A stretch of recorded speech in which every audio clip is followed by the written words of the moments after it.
If it's painful to you, you possibly made an inner vow, a self-directed and self-focused promise to yourself.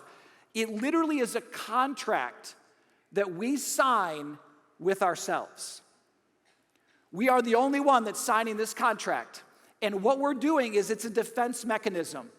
We say this to comfort ourselves. We say, you know what, self? I know this was painful, but don't worry. We've signed a contract with ourselves that we're never going back to that moment. So you don't have to worry about it. We've drawn a line in the sand, and we're never going back to that moment. So take comfort, self. We're not going back there. And what you really say is, I will never allow this to happen again. And I'm going to give you some examples. And when I begin to read some examples, you're going to start to think, yeah, I maybe said that. But what I want you to be thinking about as I read some of these examples is be thinking about a painful moment, a difficult moment, a frustrating moment. Maybe it was one that you had an unmet expectation or an unmet need. And it was so painful that you said, I will never go back here. Because most of the time, inner vows have two words involved: always and never. Always and never. And all inner vows start with I. Remember I said that you sign a contract with yourself? You are the only one on this contract. See, God's not signing this contract. You are signing it, and you say, I will never or I will always. Let me give you some examples here. When I grow up, no one is ever going to tell me what to do. Your laughter tells me that you may have said that. All right, let's go on. I will never trust a man again, or I'll never trust a woman again. I will never get married. I will never get divorced.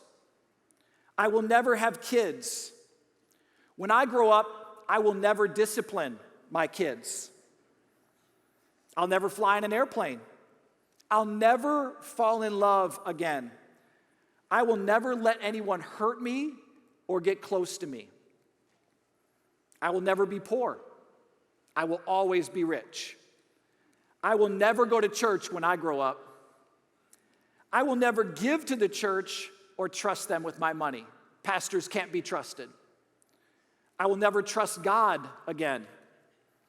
I'll never be emotional or lose control of my emotions. I'll never be like my mother. I will never be like my father. I'll never be an alcoholic. I will never be overweight. I will always take care of myself. I'm looking out for me. I will always take care of myself. Or I will always protect my children. Now, a couple of those, you may think to yourself, well, Derek, like the last one, I'll always protect my children. Isn't that a positive thing? Or even, I will never get divorced. Doesn't God say He doesn't want people to get divorced? And let me be very clear about something. Inner vows are a promise you make to yourself in the midst of pain to protect yourself from going back. These are not things to say, God, I don't really want to get divorced. Will you help me? Will you help me not get divorced? Will you bless my marriage? Or with your children, you say, God, you are in charge of my children. I'm praying that you protect them. See, that's different. That's a different goal, and some of these may come across as positive. What I'm talking about is in the midst of pain, you promise yourself, we're never going back here. I'm taking control, and we will never go back to this spot. Do you see the difference? Because, see, here's what happens. Like, let's say if you had a painful moment, your father abused you, maybe physically or verbally. You say, I will never let a man tell me what to do. Now, number one, you're making a promise, and you're taking control of that. But what you've done is you've actually judged your father in that moment. See, a lot of times in pain, we judge people for what they just did to us or for what they did to other people. But what does Matthew 7 say about judging? When you judge, you will be judged. To the measure you use, it will be measured back to you.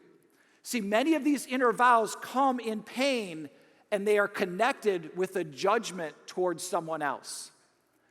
Now, I'm not here to downplay the pain that you went through. If you were abused verbally or physically, I know that was painful, and I am sorry that those things happened.